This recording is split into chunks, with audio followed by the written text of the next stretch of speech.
India through a travellers आए America के एक बहुत ही प्रसिद्ध लेखिका पीएलएस बक द्वारा लिखा गया एक सुंदर सा ट्रेवलॉग है। ट्रेवलॉग का हिंदी अर्थ होता है यात्रा, वृतांत या यूं कहें तो किसी यात्रा से जुड़ी हुई किस्सा, कहानी या यादें। पीएलएस बक एक ऐसा अमेरिकन थी जिनका जन्म तो अमेरिका में हुआ था और पालन पोषण चीन में हुआ था, लेकिन दिल में इनका हिंदुस्तान बसता था। इन्हें हिंदुस्तानियों से बहुत ही ज्यादा स्नेह और लगाव था, यहां तक कि इनकी जो डॉक्टर थे वो भी हिंदुस्तानी ही थे। तो एक बार ये इंडिया घूमने के लिए आती है और उसी से जुड़ी हुई किस्सा इंडिया थ्रू ए ट्रैवलर्स आई में वो बताती है। India through a traveller's I Bihar board class 12 के रेनबो बुक का 10वां चैप्टर है और आज हम इसी का समरी पढ़ने जा रहे हैं। तो चलिए देखते हैं इसका समरी और साथ ही साथ हम इसके राइटर के बारे में भी जानने की कोशिश करेंगे, सो दैट कि अगर आपके एग्जाम में राइटर से रिलेटेड ऑब्जेक्टिव क्वेश्चंस आते हैं तो आप इजीली बना सकें। Pearl S Buck was born in 26 June 1892। Pearl S Buck का जन्म 26 जून 1892 को हुआ था एंड डाइड इन 6 मार्च 1973 और 6 मार्च 1973 को इनकी मृत्यु हो जाती है। She was an American by birth, जन्म से वो एक अमेरिकी थी, ठीक है। She was Rudyard in China bye her missionary parents. Rudyard का मतलब होता है पालन पोषण करना, तो इनकी जो मिशनरी पेरेंट्स थे। अब मिशनरी पेरेंट्स क्या होते हैं? मिशनरी पेरेंट्स वैसे पेरेंट्स को कहा जाता है जो बहुत ही ज्यादा धार्मिक होते हैं, ठीक है। तो इनके मम्मी पापा बहुत ही ज्यादा धार्मिक थे और धर्म के प्रचार प्रसार के लिए ये चाइना गए थे, ठीक है। She also taught in a Chinese university. Pearl S Buck ने आगे चल करके चाइना के एक यूनिवर्सिटी में भी पढ़ाया था। She is known for her travelogue and memories. उनको हम उनके ट्रेवलॉग मतलब वही यात्रा वृतांत और मेमोरीज मतलब यादें के लिए जानते हैं। She has also won Nobel prize for literature in 1938। उनको नोबेल प्राइज से सम्मानित किया गया था, नोबेल प्राइज फॉर लिटरेचर से सम्मानित किया गया था 1938 में, ठीक है। तो आपको एग्जाम में ऐसा पूछा जा सकता है, when was she awarded, when was Pearl S Buck awarded Nobel Prize, तो 1938 में, है ना। आपसे ऐसा ही पूछ सकता है कि who was awarded Nobel prize for literature in 1938, तो आपको जवाब देना होगा Pearl S Buck. Her notable works include The Gods Earth, a novel on China, Come My Beloved। तो उनके कुछ जाने माने जो कार्य है जो हमें कभी मौका मिले तो जरूर पढ़िएगा, ठीक है, वो है the gods earth, novel on China, come my beloved. अब देखते हैं हम लोग समरी, और ये समरी मैंने बहुत ही बेहतर ढंग से सजाया है आपके लिए। अगर आप इसे लाइन बाय लाइन समझ लेते हैं, क्योंकि मैंने वर्ड मीनिंग जो भी इसमें है वो भी दे रखा है ब्रैकेट में, सो दैट कि आपको वर्ड मीनिंग भी समझने में दिक्कत ना हो। हम लाइन बाय लाइन आपको समझाने की कोशिश भी कर रहे हैं, ठीक है। तो वीडियो को कंप्लीट देखिए, ठीक है, और लाइन बाय लाइन समझिए, ठीक है। चलिए, India through a traveller's eye is an extract from my several worlds which is a personal record of Pearl S Buck. तो India through a traveller's eye जो आपके जो चैप्टर नंबर 10 है वो एक्चुअली इज एन एक्सट्रैक्ट, वो एक extract है, कहां का, किस चीज का, तो माय सेवरल वर्ल्ड्स, इनका बुक था, पीएलएस बक का एक बुक था माय सेवरल वर्ल्ड्स, ठीक है, उसी बुक से लिया गया है, ठीक है, इंडिया थ्रू ए ट्रैवलर्स आई। और ये जो माय सेवरल वर्ल्ड है ये क्या है, तो ये इनका बुक है और वो एक पर्सनल रिकॉर्ड है पीएलएस बक का। पर्सनल रिकॉर्ड मतलब अपना जो व्यक्तिगत जो रिकॉर्ड होता है वो है आपका My several Worlds. Pearl S Buck is an American by birth, but she spent a large part of her life since childhood in China। वैसे जन्म से तो पीएलएस बक एक अमेरिकी है, लेकिन उन्होंने अपने जीवन का ज्यादातर हिस्सा जो है वो चाइना में, बचपन से ही चाइना में बिताया है। When she came to India, she met both the young intellectuals in the cities and the peasants in the villages। जब वो भारत आई तो वो दोनों ही तबके के लोगों से मिले, एक तो जो युवा बुद्धिजीवी थे, इंटेलेक्चुअल्स थे, जो शहरों में रह करके पढ़ाई करते थे और जॉब की प्रिपरेशन करते थे, जॉब की तलाश में थे, ठीक है। तो वो यंग इंटेलेक्चुअल से भी मिले थे शहरों में, बुद्धिजीवियों से भी शहरों में मिले थे, और साथ ही साथ गांव के किसानों से भी मिले थे। The social and political life in India was in a ferment.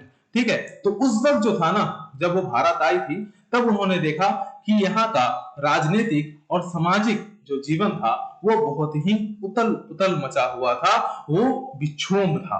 ठीक है, the freedom movement was going on in India. उस वक्त भारत में स्वतंत्रता के लिए संघर्ष जारी था, आंदोलन जारी था।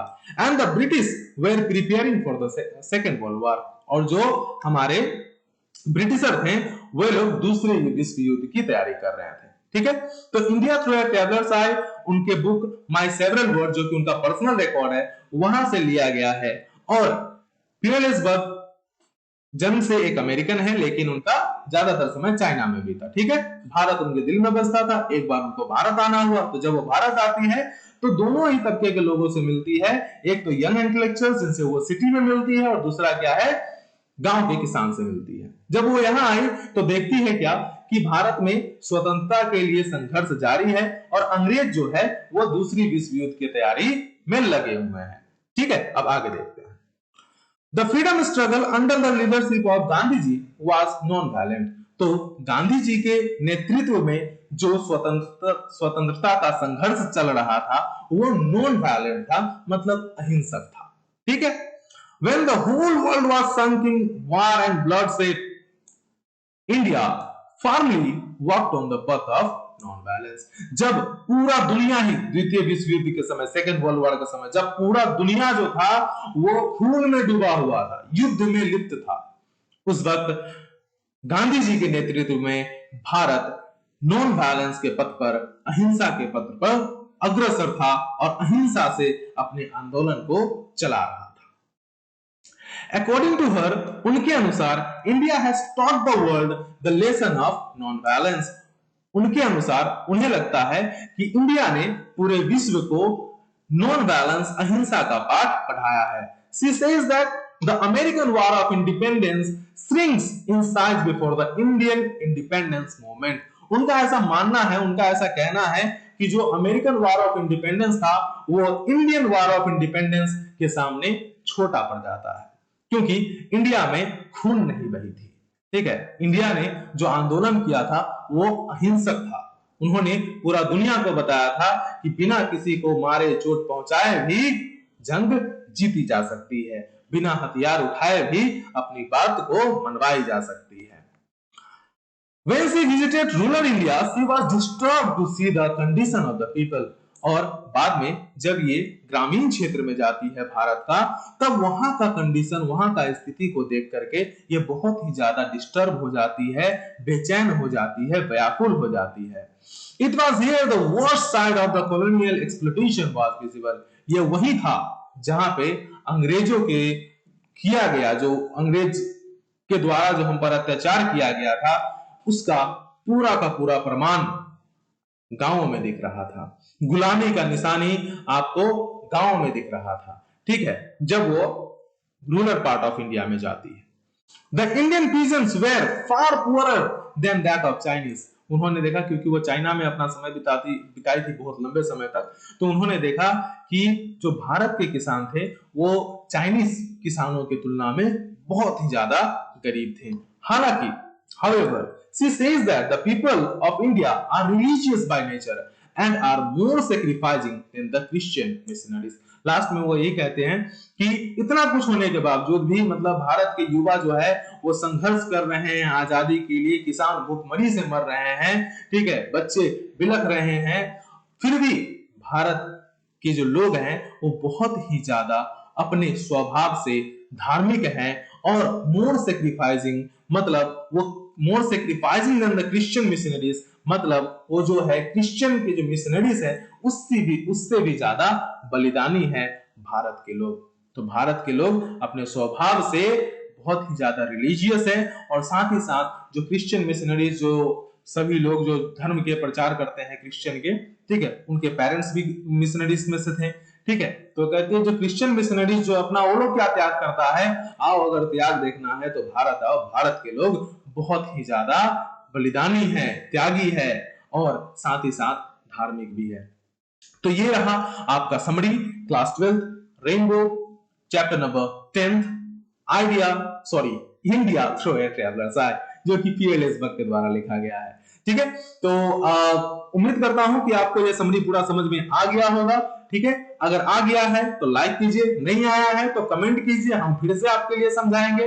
अपने दोस्तों के साथ भी शेयर कीजिए। अब आपके इस चैनल पे रोज 8 बजे आपका एक चैप्टर का, किसी भी चैप्टर का वीडियो जाना है ही जाना है, मतलब सीरियल ही जाएगा। और साथ ही साथ क्या है कि आगे चल करके हम लोग कोशिश करेंगे कि रात को 8 बजे लाइव क्लासेस भी रखें। जब एग्जाम जितना धीरे धीरे करीब जाता जाएगा, जो भी ग्रामर का चैप्टर्स होंगे हम लोग को करना होगा, उसे हम लोग लाइव क्लास के जरिए करने की कोशिश करेंगे। ठीक है, तो जितना ज्यादा से ज्यादा लोग हो सके इस चैनल पे जुड़िए। ठीक है, और क्योंकि ये फ्री है तो किसी प्रकार का कोई टेंशन नहीं है। अपने दोस्तों के साथ शेयर कीजिए, पसंद आया लाइक कीजिए, नहीं आया कमेंट कीजिए। चलिए बाय बाय, टेक केयर, जय हिंद।